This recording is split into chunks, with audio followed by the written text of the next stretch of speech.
couple of weeks ago, in May 2017, I attended my very first ITI conference. The ITI, or the Institute of Translation and Interpreting, is one of the biggest professional associations for linguists in the UK, and their biannual conference is one of the finest in the industry.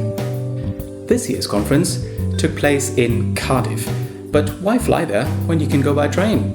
So what I did is, here in Brussels, I hopped on the Eurostar off to London for the first leg of this trip. Coming into London always feels special to me, and I always really enjoy getting off the train and taking in the beauty of St. Pancras Station. Next, getting on the tube and heading over to Paddington Station.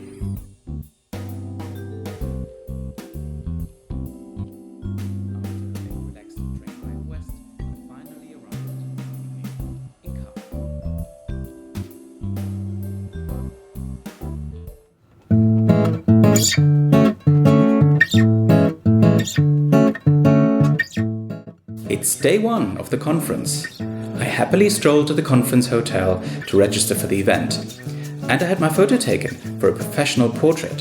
Thanks, headshot guy. The opening keynote, well, I missed it unfortunately because I had to get all my stuff ready for my session. 2 sessions actually, on one of my favorite topics, how interpreters can use tablets for their work. Thanks to all the participants who came. Now, with my job done, I could then enjoy the keynote by Lane Green from The Economist, the writer of the Johnson language column at the magazine. His speech focused on how English is faring these days as a world language and whether it will become less important with Brexit. Spoiler alert, nope. English no longer needs Britain, English no longer needs America, English belongs to the world, for better or worse. In the main room, there was also a simultaneous interpreting booth, and a few translators tried their hand at it. Richard Lackey's session I really enjoyed. He's a big fan of co-working and introduced the idea of sharing office space with others to the conference attendees. He certainly got me interested. This is Martin Jovčoš, an interpreting trainer and researcher from Slovakia, and he had some interesting insight to share in his session. But then my wife, actually, who is in the room, and she's speech and language therapist, she told me that she has certain problems with her patients, and she showed exercises that she does with her patients. And I was like, come on, these are just like my students. These are aphasia patients. You know, that it must have happened to you many times, for example, that you do understand what's being said, but you just are not able to produce.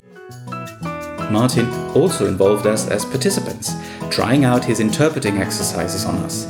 One exercise involved solving a jigsaw puzzle while shadowing, i.e. repeating, an audio speech. And afterwards, we even had to remember what the speech was about. A puzzling endeavour indeed. Last but not least, in the interpreting track of day one was Kirsty Heimel-Moggen. Hi there! Kirsty talked about the many varied ways interpreters can keep up with CPD, continued professional development. Because having a degree is certainly not the end, but rather the beginning of a long and winding road. After so much brain exercise, what better thing to do than go for a nice little run through sunny and beautiful Cardiff with a bunch of fellow linguists. But even that wasn't the end of day one. We still had a wonderful gala dinner ahead of us in a stunning location, Cardiff's National Museum.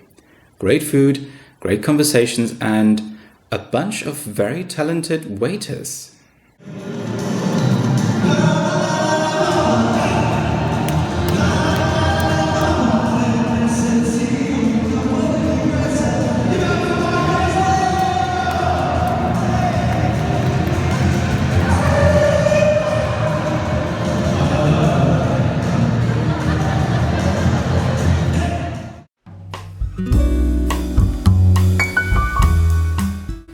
Day 2 started with a delicious breakfast at Coffee No. 1. If you ever get to Cardiff, do check it out. The scones are fantastic. But after soul food comes brain food. Because If you're in Wales anyway, why not learn a bit about the Welsh language? Thank you, or rather, Dolch yn Fawr, to Nerys and Terence for introducing us to the many permutations of this beautiful tongue. Yes, some of us even tried to pronounce the UK's longest place name. Yeah, still going on. From the challenges of Celtic languages to the challenges of providing interpretation for people in need. Maha El-Metwali, an interpreter for Arabic, shared her experience helping refugees on a Greek island. This is proper language work and an ever more important part of our profession. My hat is off to Maha for doing this and for telling us about it at the conference.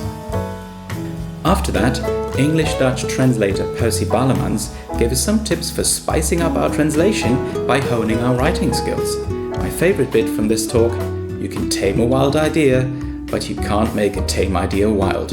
So true. The highlight of day 2 for many attendees, I'm sure, was Susie Dent's keynote. I must admit that I was not aware of her before the conference, but she's an accomplished writer and broadcast personality about all things language. Already as a child, Susie started reading dictionaries, and she shared many anecdotes and word histories in her wonderful talk. After a session about the use of digital recorders in consecutive interpreting, the very last talk of the day was probably one of the best overall. Helen Ockley-Brown pulled no punches talking about the perils of sports metaphors.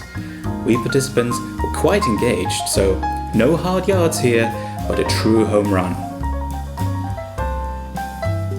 Well, and that was it. 2 days that felt way too short for meeting old and new friends, geeking out over the right mechanical keyboard, sharing and exchanging even during coffee breaks, and yes, singing. All my days